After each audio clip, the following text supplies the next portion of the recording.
Can one person boost an entire country's GDP in just 6 days? Well, they can if they're Taylor Swift. The pop singer's tours, records, and merchandise rake in such huge amounts that she's moved from musical phenomenon to business unicorn. And of course, this is all fueled by the Swifties. That's her fans who are spreading the wealth. So, how has Swiftonomics impacted economies? And how does Taylor Swift keep hitting the right notes with her fans and financial strategy? I'm Divya Gopalan, and you're watching Connected on Taiwan Plus.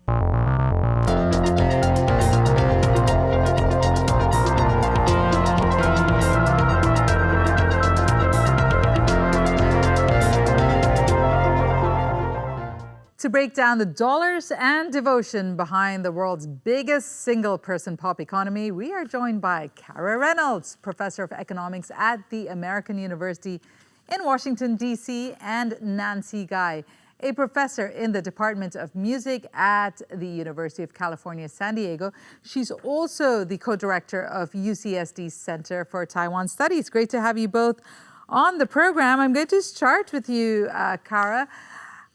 Just to talk to you about your course, it's so interesting. You've introduced a one-credit economics class on Swiftonomics, the economics of Taylor Swift, at your university. Can you tell me why and what you're hoping the students will take away from it? Yeah, absolutely. First, thank you for having me. It's very exciting to be able to talk about Taylor Swift tonight. This was actually a pilot program that our department started, where we asked the students, what course would you like to know about in terms of economics? So they proposed the course. Swiftonomics was the first winner.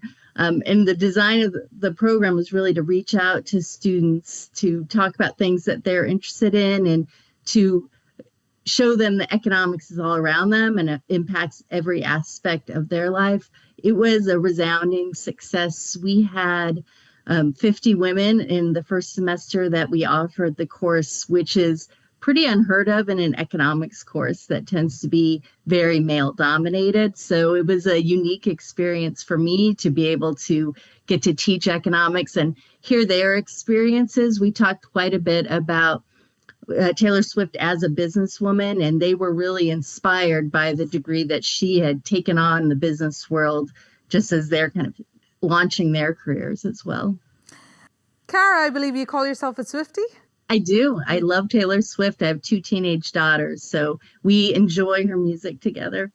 How about you, Nancy? Are you a Swiftie? And also I want to point out that you've taught a brand new course entitled Reading and Writing Taylor Swift. Can you tell us about that? Sure. I don't know if I can say I'm a Swiftie. I certainly find her fascinating. And maybe I find her fans' love for her even more fascinating. I first decided to do this course when I just happened to be watching a documentary on her. And I thought it'd be really good for students, especially fans, to think critically about her and also to think critically about the kind of press that she was getting. When I first thought of this, it was the run-up to the last presidential election in the United States. And she has let us know what her political stance is. And she's taken some heat for that, of course. And I thought it would be really good for students to have to look at that too and think about all of these kinds of factors. It was a small seminar, only 15 students, and I could control that. I like to keep it small so that students have to talk. And at a place like UCSD, undergrad courses are often really large. So this was a good chance for students to be very interactive. I'd imagine they would have a lot to say, like economists now.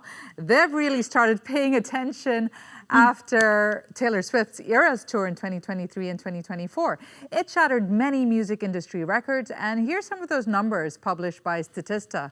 With 149 shows across 5 continents, Swift's worldwide tour grossed more than $2 billion in ticket sales and attracted more than 10 million fans. Now, the average ticket price was around $200 US, while the performers and crew collectively received $197 million in bonuses.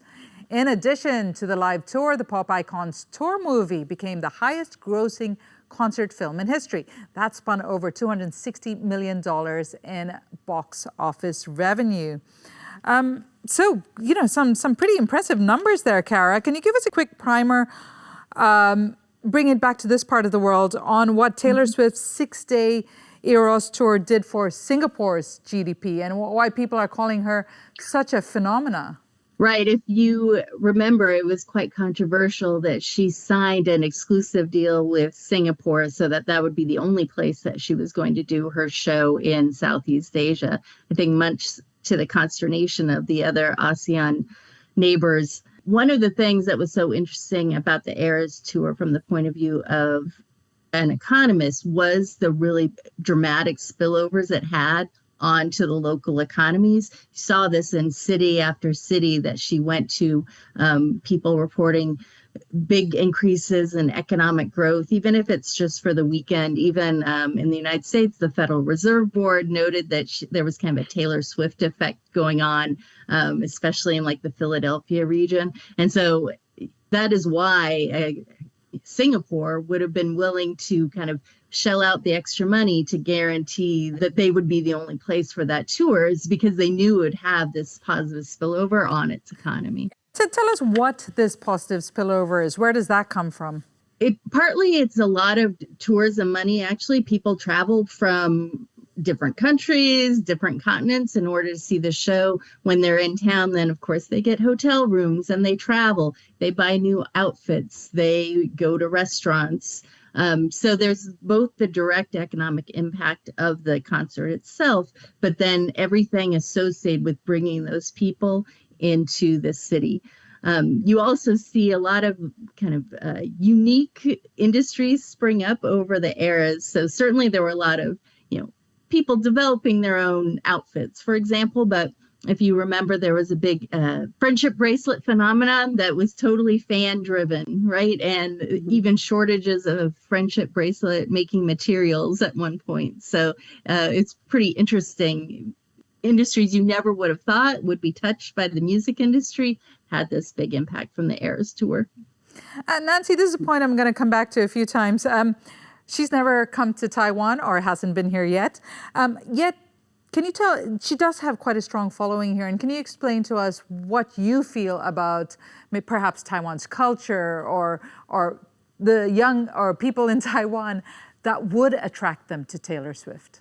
Well, Taiwan has long had a really thriving pop music industry. So I think that she would fit right in, being going along with like Zhang Huimei and these other kinds of big pop female stars who've had quite a faithful following. So it makes sense to me that she would also have a large appeal. And do you think Taylor Swift, her business pull, Nancy, is attractive here? Or is it more just about her being a massive pop star? Oh, that I honestly couldn't say. I would hope it's the music that attracts people and the persona that attracts people. I don't know. I mean, Kara, but I wonder if you think that it's the economics that attracts people. I sort of rather doubt that. Yeah, I think that's also a spillover, right? Like her fandom, right, is attracted by the music and the stories she's telling. But I think that she is an inspiring businesswoman as well. And so that is also kind of part of her appeal, especially to a certain age group. And to that end, Kara, how are you framing Taylor Swift as a business powerhouse in your courses? We really start from the beginning of her career. She started so young, but she's made such smart business decisions, even from when she was very young. If you go back to the mid 2000s, and she pulled all of her music out of Spotify to protest the rates that they were paying artists, right? So it was impacting not only her, but it had long run impacts on other artists as well. And then you see kind of this masterful design of the Eras tour of that. You mentioned the concert film, for example, and the way she negotiated that deal. She had been meeting with different movie distributors, throughout Los Angeles, let's say, about their strategies. And they had all these strategies about, and we can take this to stream, for example. But she really wanted to make that an an experience for her audience, right? For people who maybe couldn't go to the show, she wanted to be able to have them go to the theater and have that community experience. And so she cut this deal with AMC to distribute the movie on herself. And in the process, took a big share of the profits, right? So she's maintained this control over her career in a way that's very unique, I think, for musical artists. Nancy, you've fashioned a course around her, around what she stands for.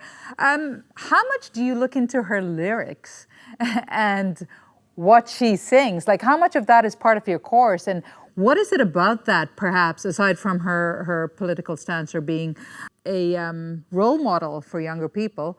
What is it about her lyrics, the poetry in them, or perhaps the messaging in them that perhaps you think your students could gain from? Well, in the course, we spent a couple of sessions with the students, each one choosing a song, having to present the song, having to present their analyses of the song. As you know, she has Easter eggs in her songs, and fans spend a lot of time analyzing those. And my students would debate, what are the real meanings of songs and all of that. But I also think that, besides her being this, economic powerhouse and brilliant businesswoman, she also has, I think, really important messages for especially young women, like this song she has called The Man. It's brilliant, and part of her persona is that, sometimes she's got a raw deal, and, it hasn't always gone very smoothly, and she gets a lot of criticism that if she were a man, probably she wouldn't get. And I think those are really important messages for young women. And so I think it's about a lot more than just the kind of business success. And I think that, people have grown up with her music, and that, as she's matured and her music has matured, there's something there for everyone. So like, I find my 15-year-old listening to her early music because those are the songs that really touch her. And I listen to The Man all the time when I'm going through some work problems, for example, right? So there, it's interesting to see how she's progressed in her career. Right. And her work is so autobiographical. And that's probably why her songs resonate with so many people from all walks of life. And after scaling uncharted economic heights with her Eras tour, she seems set to do it again. Taylor Swift's new album, The Life of a Showgirl, was released on October 3rd and is already breaking records. The song The Fate of Ophelia became the most streamed track on Spotify in 24 hours with 30 million filtered streams. More than 4 million US album equivalent units were sold and 5.5 million globally in the first week, again setting a new record. The album sold 1.2 million copies on vinyl, marking an all-time high for the format for any artist in history. Nancy, the fact that, she's bringing vinyl back pretty much, what does that say to you about her fans and the type of fandom she has? Yeah, I think a couple of things. One, and she releases these vinyl records in multiple formats. I mean, you can even get one with a cardigan sweater or a crew neck sweater. So I think fans, they really want to have something tangible. The streaming thing, there's nothing to hold. There's nothing to put on your shelf. So these are kind of like trophies. And, I really wonder, and also they're cassettes. So there's CDs version, cassette version, vinyl versions, and multiple versions of all of those formats. And, I can well imagine that some people would buy as many as they possibly could just to have them. It's kind of like owning a part of the person. Some of them also have signed, autographed photographs. So, and then there's also the musician in me hopes that they appreciate the better quality sound of vinyl. So there may be that too. I mean, there's no denying that there's a huge difference between streaming sound and vinyl sound, with CD falling somewhere in between. It's so clever. It seems like she's kind of, exploited every aspect possible of the music industry, which has previously appealed to fans, if not still appealing to fans. So, Kara, before we talk about, all these numbers or beyond these numbers, how did she get to where she is? Yeah. She started so young at 16. with her first label. And I think even from the very beginning, she had very, I think her parents should be given a lot of credit for making sure that she got started on the right foot with a really strong management team. From the very beginning, she maintained a lot of control over her self as a commodity, I guess, as a musical commodity, maintaining her own management firm, for example. And probably the most well-known story is of her re-recording her masters, right, for those first albums that the record company owned the masters, so they controlled, for example, where it got played, and if they were going to license it to movies, for example. And it always kind of bothered her that she didn't have control over that music. And she had tried to buy those masters, several times. And at the end, her music label ended up selling it to another company. It was quite controversial. And her response was, well, I'm just going to re-record each of these albums. And that is what she did. She made kind of the same album, actually better in some sense, right? She would put on extra songs. And what you can see when you look at the album charts is, she would release Taylor's version of a new album. That would go to the top of the charts, and the original version would go to the bottom of the charts, right? Because fans who have this connection with her would say, I'm purposely going to listen to Taylor's version as opposed to this original version that she doesn't control. And the business, what was so smart about that is that over time, the value of those Taylor's versions increased, the value of the original versions decreased, to the point at which she was able to buy those original masters just this past summer, right? So it was kind of a lifelong dream for her that she now controls all of her music.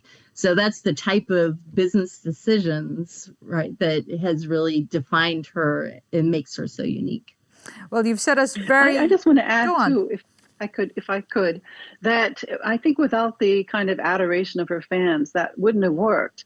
My students talked about, absolutely get the Taylor's version, and they know these versions, and they would tell me, like, she added this word in this line, she changed some of the lyrics. They know these things very well, but they would not pay for a stream of the one that she didn't have control of. They took personal offense at the way that she was treated.